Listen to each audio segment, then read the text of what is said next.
Sadhana Sehgal, an author, teacher, and book writing coach. In this video, I will help you decide which publishing format is better for you.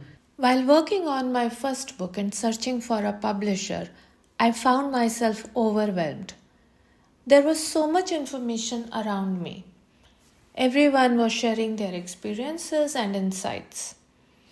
Though it was helpful, it left me confused and unsure about which direction to take. One thing, however, was clear. I needed to get my book out into the world. I had already spent 2 years writing it, and I didn't want to wait any longer. Before making any decision, I took a step back to understand what I wanted to achieve with my book. My goal was twofold: to introduce myself as a holistic wellness coach and to create a consistent, reliable, and scalable income from my business. Given that I was eager to grow my coaching business, I didn't have the luxury of waiting months or even years for a literary agent. Knowing this helped me clarify my priorities. I asked myself, what were my options? With my goals defined, I listed the pros and cons of both traditional and self-publishing. In traditional publishing, the benefits for me were I was getting guidance and support from professionals. There was a shared responsibility when it comes to editing, distribution, marketing, and sales.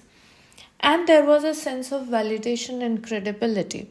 The negatives that I could find in traditional publishing were that most publishers require a literary agent, and finding an agent and getting a deal can take a really long time. And there was less creative control over the content and design.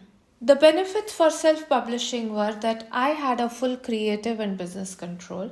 There was a complete ownership of manuscript and rights. It was faster to market, and there was flexibility to hire the services that I needed. Whereas the negative for self-publishing were that all responsibilities rested on me. There was a need to manage or outsource everything, being editing, layout, ISBN number, marketing, or printing. And there is an upfront cost to that. After weighing the options, I decided to self-publish my first book, and the same I did for my second book. I was willing to take ownership and invest in the necessary services. I hired professionals to help me with illustrations, book layout and cover design, printing, and ISBN registration. I also had to decide on a marketing path, whether to hire help or do it myself. Ultimately, I realized that writing and promoting the book were my responsibility, while publisher's role was to support with production and distribution. Each publishing route served a purpose at different stages of my journey. Self-publishing gave me speed, control, and independence when I needed it most. Now, traditional publishing feels like the next right step as I expand my reach and impact. If you are an aspiring author standing at the crossroads of traditional and self-publishing, know this: there is no one-size-fits-all answer. The best path is the one that aligns with your goals, timeline, resources, and values. If you value professional support, wide distribution, and industry credibility, traditional publishing can offer those benefits.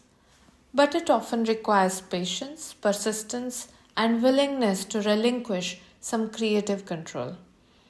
Whichever path you choose, the most important thing is to be clear on your why. Why you are writing this book, what you want it to do for your readers, and how it fits into your bigger vision. Start where you are, make the best decision for this season for your life, and trust that each step will bring you closer to your purpose as a writer. Your message matters. Get it out into the world in the way that feels more authentic and aligned with you. If you found this helpful, hit like and subscribe for more tips on writing. You may want to check out my other videos as part of my series Becoming an Author. I will see you next time.